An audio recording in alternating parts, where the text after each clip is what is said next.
This is the Atlas Agena target vehicle for the Gemini XI mission on Monday, September 12th. At the beginning of this mission, it will enable us to evaluate some important aspects of one type of lunar rendezvous. It launches at 5 minutes past 8 a.m. Eastern Standard Time.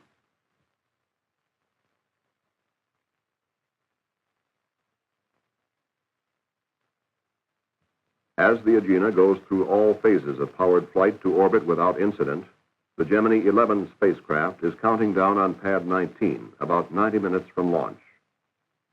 The crew, Command Pilot Charles Conrad and Pilot Richard Gordon, will execute maneuvers for rendezvous in their first revolution with the Agena. Space scientists have taught us to call this an M=1 rendezvous. Gemini XI is faced with a 2-second launch window. It must launch within 2 seconds of the planned liftoff or be scrubbed for this day. Tracking data now tells us that the Agena is in a near circular orbit with a 156 nautical mile perigee and an apogee of 166 nautical miles. The main engines of the Gemini launch vehicle ignite within the planned 2 seconds. The Gemini XI lifts off to an M=1 rendezvous. We may imagine that it is a lunar landing vehicle that has aborted its descent to the moon. It is returning to rendezvous with the mother spacecraft. We can get a measure of the crew workload and procedures in such a situation. Gemini XI is inserted into an orbit of 149 by 86 nautical miles, almost the exact orbit called out by the flight plan. The Agena target vehicle is now beginning its second revolution. It is slightly more than 200 miles ahead of Gemini XI, but Gemini is catching up at some 500 miles an hour. On an M=1 rendezvous, events move fast. In 35 minutes, Command Pilot Conrad reported to Tananarive Tracking Station that he had the Agena in sight at about 75 miles. Over Australia, the command pilot executed his terminal phase maneuver, burning at 141 feet per second. At Hawaii, the Gemini XI was in a braking maneuver.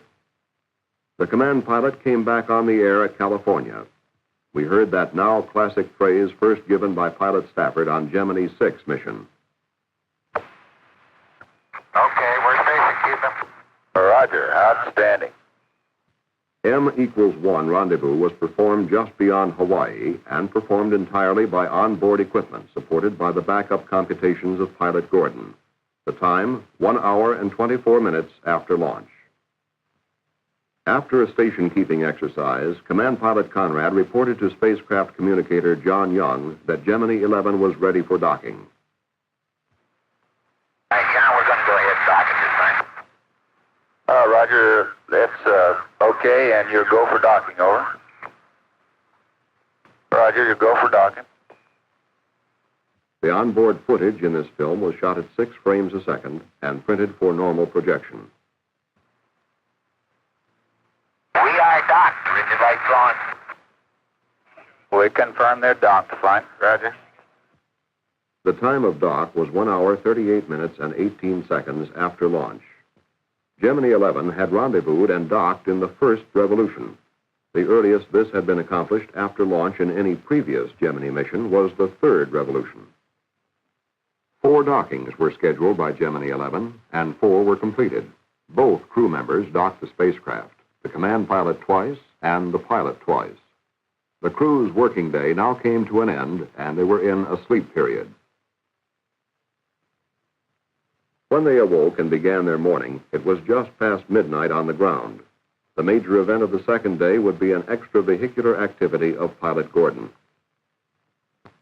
Gemini XI approached the United States on its 15th revolution.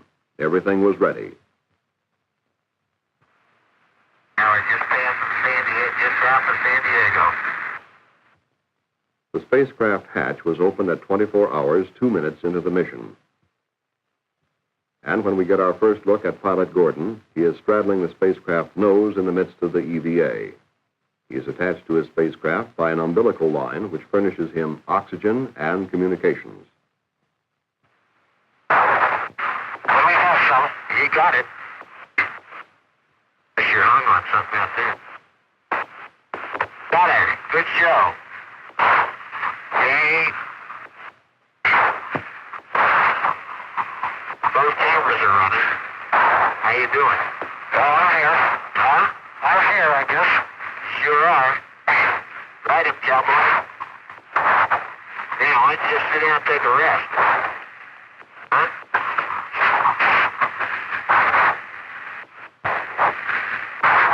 How you doing? Tired, Pete. All right, just rest. Yeah, you got plenty of time. Only been out 9 minutes.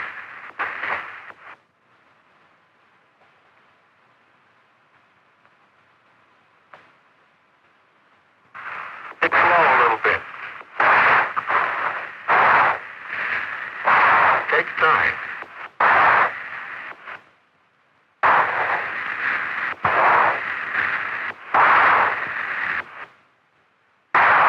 Hey, I see him, Houston.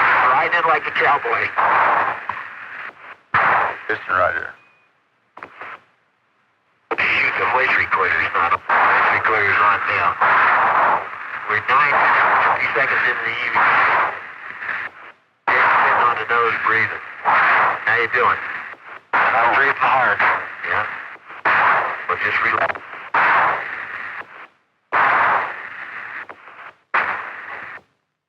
Astronaut Gordon is removing a Dacron tether from the Agena.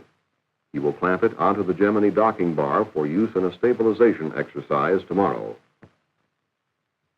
During the EVA exercise, the pilot became increasingly tired. He had lost the sight of his right eye from sweat, and rather than risk losing vision in the other, the command pilot called him in, ending the EVA after 44 minutes. Early termination of the EVA canceled an experiment using a power tool for the first time in... On the next revolution, the hatch was opened briefly to jettison equipment associated with EVA. The crew now had a little more elbow room in their spacecraft. For the rest of the day, they worked on experiments. 11 were in the flight plan. The crew now slept about 5 hours. They awoke in their 25th revolution.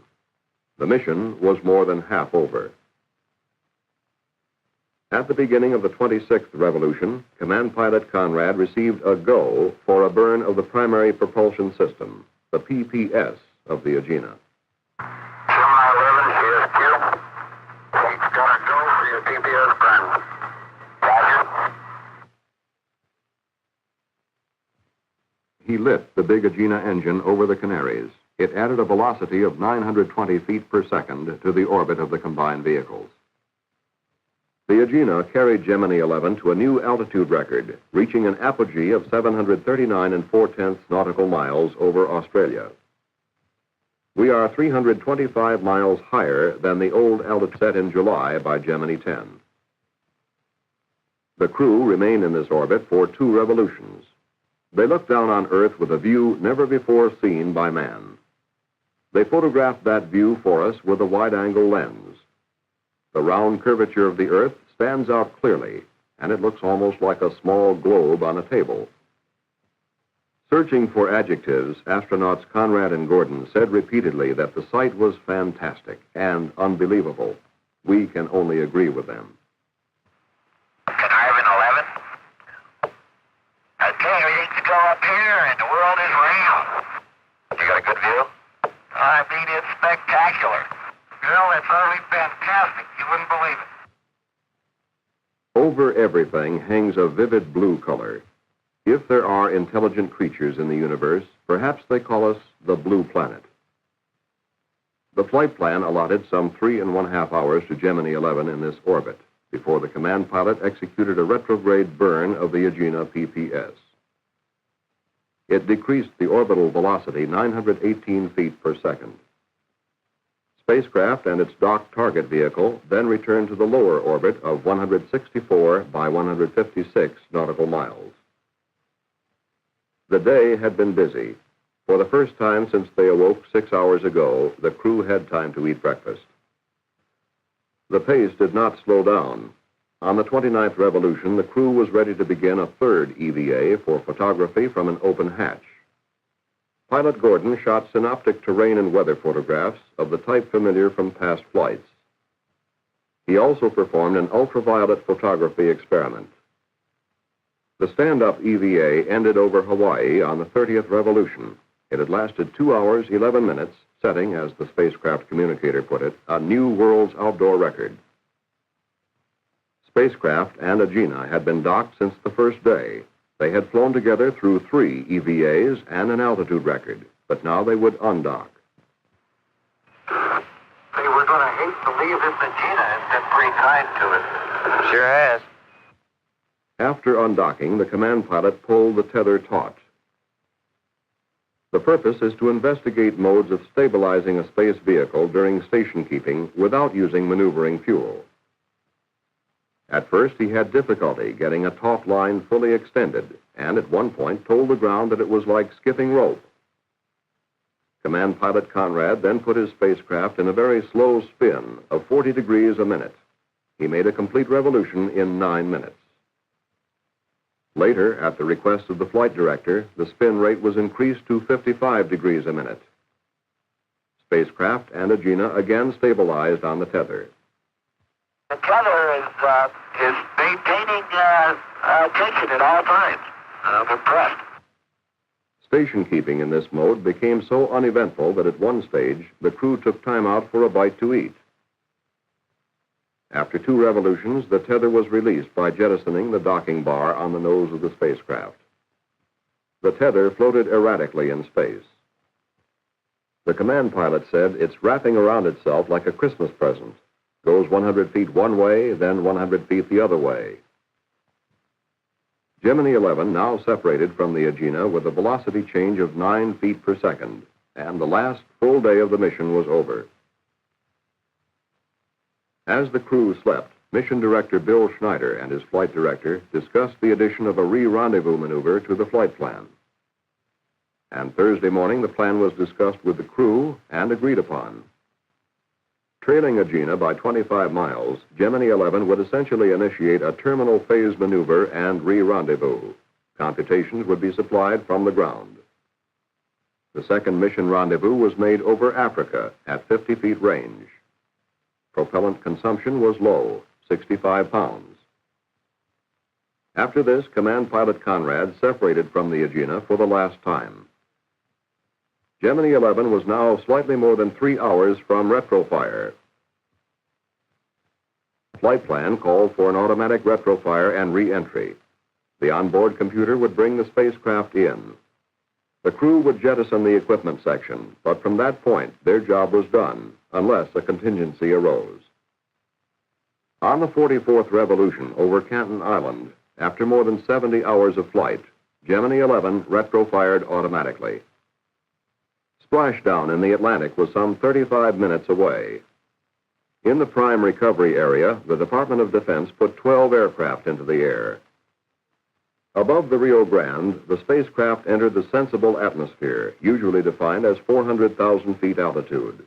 It swept down across the Gulf of Mexico. After the blackout of communications ended, Gemini XI came in with... Sounds clear, Houston. We're right on the money with an auto. The prime recovery ship, the USS Guam, sighted Gemini XI on the parachute. It splashed down approximately 2 nautical miles from the planned impact point. Atlantic Chief, this is Westland Leader.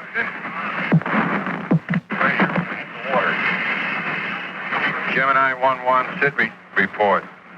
Parachute has deflated, over. Guam reports spacecraft 5,000 yards dead ahead.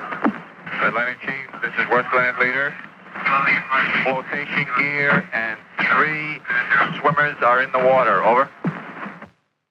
The hatches soon came open, and the crew left their spacecraft to enter a life raft, awaiting a helicopter pickup. Hoisted aboard the helicopter, they had a short flight this time. The Guam was less than a mile away. This crew, command pilot Conrad and pilot Gordon, had flown a mission almost precisely to the flight plan. They flew a spacecraft whose systems had no malfunctions which affected mission performance. The early termination of the umbilical EVA emphasized again that we are in a learning period in a totally new and difficult discipline. When you summed it up, there were a host of new records, such as the first rendezvous and docking in the first orbit, a new altitude record of 739 4/10 nautical miles, and a record extravehicular time of 3 hours. And the Gemini XI spacecraft ended its mission by demonstrating automatic or computer-controlled re-entry for the first time in manned spaceflight. It was a working flight that saw 10 out of 11 experiments completed successfully, and we increased 3 of those experiments 25 to 30%. Re-rendezvous was added to the flight plan and performed satisfactorily. In the tether experiment, we not only opened up new possibilities for station keeping of space vehicles, but we created the first small artificial gravity field with a spin rate of 55 degrees per minute. Spacecraft 11, the next to last Gemini vehicle, had now taken its place in the manned space program of the United States.